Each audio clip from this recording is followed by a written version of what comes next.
Everybody, it's Neil, and we have two dogs, and we are constantly trying to train them to do different things to actually behave, for one, and also like staying with us when we go for walks and stuff like that. So I got this Zoyee. It's a little dog treat here. I'll show you. Dog treat bag dispenser gift. So I already kind of opened the top, the side of it, but I did not take it out yet. So we're going to check this out together, see how that looks. So that's it. Box is empty. This is the treat dispenser.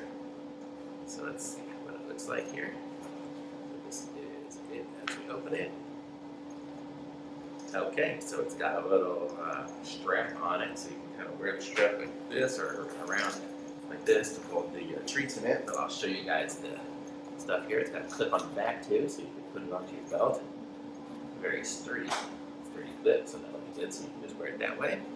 It looks like the big section here has magnets, so you can kind of see it when it clips itself closed. So if you have big stuff in there, you can have it magnetize the inside, nice and it's got a kind of a nylon insert in there, which is good. So you can keep a bunch of treats in there, easy to grab. You can see where the magnets are there and there.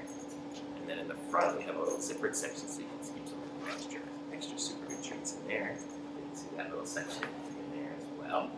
And then we've got the two little side pockets. You can keep a water bottle for me or for the dogs too. But very cool. So nice little pouch. I'm ready to go out and train some dogs. I got a little section on the side here too. So it's got a little leather section here. And a little bit of stuff with a little. I'm not sure what that hole is for. It's almost like those ones where you put a headphone through it, but I don't think you put a headphone through it. Not exactly sure, but very cool little pouch. So, ready to go, bring the dogs out and go give them some treats. I got tiny little dogs, so I'm going to put like a few of them in here, and that's it. But very cool. So, thumbs up for me. If you want to pick up one of these things, this is what it looks like and how it works. It seems very durable, so I like it. So, thumbs up. Links in the description so you guys can get one for yourselves. Like this video, subscribe to my channel, and I'll be back with some other reviews soon. Thanks. Bye.